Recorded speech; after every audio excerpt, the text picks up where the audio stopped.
वित्त मंत्री निर्मला सीतारमण ने केंद्रीय बजट पेश कर दिया है। सरकार ने इस बजट में आम आदमी को साधने की पूरी कोशिश की है। सरकार ने टैक्स पेयर्स को सबसे बड़ी खुशखबरी दे दी है और इंतजार को खत्म कर दिया है। केंद्रीय वित्त मंत्री निर्मला सीतारमण द्वारा पेश किए गए बजट को लेकर मिलीजुली प्रतिक्रिया सामने आ रही है। एक ओर भारतीय जनता पार्टी के द्वारा इसे बेहतर बजट बताया जा रहा है, तो वहीं दूसरी ओर कांग्रेस द्वारा इस बजट को आम जनता के लिए सिर्फ घोषणाओं का पिटारा माना जा रहा है। वहीं इन दोनों से अलग उद्योग जगत से जुड़े लोगों ने इसे औसत बजट बताया है। आइए जानते हैं कि राजनीतिक पृष्ठभूमि और उद्योग जगत से जुड़े लोगों ने बजट के संबंध में अपनी क्या प्रतिक्रिया दी है।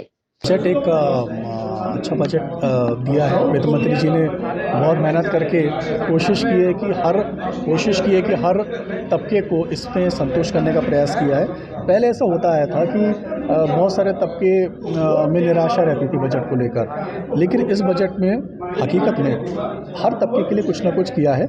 उद्योग व्यापार जगत को इससे लाभ होगा, चाहे फाइनेंसिंग की बात हो, चाहे अधोसंरचना विकास की बात हो, चाहे कंप्लाइंसेस की बात हो। आज कंप्लाइंसेस में जितने भी लीगल बर्डन्स होते थे एक उद्योग के चलाने में, बहुत सारे विड्रॉ किए हैं। 3400 ऑर्डिनेंस विड्रॉ किए हैं, जिससे कि कोर्ट कचहरी में जो एक व्यापारी या उद्योगपति उलझता था, उससे उसको एक राहत प्राप्त होगी। बजट तो सबने देखा, मैंने भी देखा।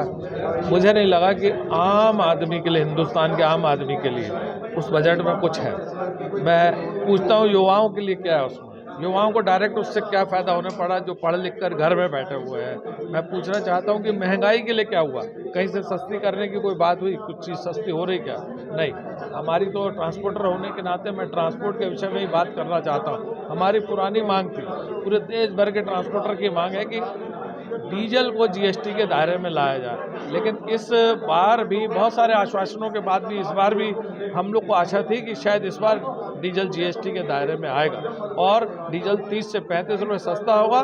जो आम आदमी पर महंगाई की मार ट्रांसपोर्टिंग के जरिए पड़ रही है वो कहीं कम होगी और कहीं ना कोई ट्रांसपोर्टर को भी राहत मिलेगी। आम नागरिकों की, मध्यम वर्गीय की।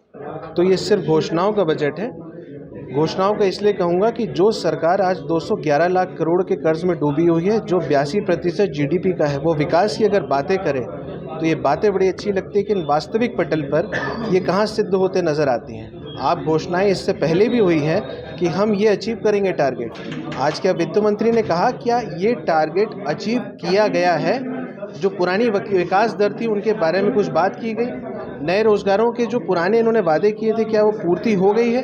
नई इकाइयां जो गांव में लगने वाली थी, जिसमें कहा गया था कि हम लगाएंगे, अगर हर एक एक इकाई लगाई गई होती तो उसमें 1 लाख, कम से कम 1 लाख लोगों को एम्प्लॉयमेंट मिलता। वर्ग को उम्मीद थी टैक्सेशन स्ट्रक्चर में बदलाव की, बेनिफिट की, तो कहीं ना कहीं ये मिसिंग इसलिए है कि वित्त मंत्री ने बड़े होशियारी से ये जो बेनिफिट दिया है ये नए टैक्सेशन स्ट्रक्चर में दिया है। अब ये नया टैक्सेशन स्ट्रक्चर क्या है? पिछले 2 साल पहले 2 टैक्सेशन स्ट्रक्चर लॉन्च किए थे, एक जिसमें बचत की छूट मिलती थी, एक जिसमें बचत की छूट नहीं मिलती थी। अब प्रॉब्लम ये है कि वित्त मंत्री ने उस टैक्स स्ट्रक्चर को जिसमें बचत की छूट नहीं मिलती है उसको प्रोत्साहन करने के लिए ये 7 लाख की लिमिट की गई है। तो इसमें मध्यम वर्ग को बहुत ज़्यादा बेनिफिट नहीं मिल रहा है, बल्कि बचत को करने की जो है उसके लिए उनको डीमोटिवेट हो रहे हैं कि बचत के लिए कोई छूट अलग से नहीं दी गई। जबकि हमें उम्मीद थी कि धारा 80D के अंदर स्वास्थ्य बेनिफिट मिलेगा, धारा 80C में बचत करने पे और ज़्यादा एग्जेम्पशन मिलेगा, तो कहीं ना कहीं निराशा हाथ लगी है। हालांकि सरकार ने एक नई बचत स्कीम महिलाओं के लिए लाई है जिसमें 7.5% का ब्याज मिलेगा। इसके अलावा सरकार ने अपने पूंजीगत खर्चों में 13 लाख करोड़ की बढ़ोतरी की है, जो कहीं ना कहीं मैन्युफैक्चरिंग सेक्टर को और इंफ्रास्ट्रक्चर सेक्टर में बढ़ोतरी करेगा और हमें उससे कहीं ना कहीं अप्रत्यक्ष रूप से बेनिफिट मिलने की उम्मीद है, जो कि एक दीर्घकालिक नीति है सरकार की। शॉर्ट कॉल में छोटे समय के लिए हमें निराशा हाथ लगी। ब्यूरो रिपोर्ट, टीम पल पल इंडिया।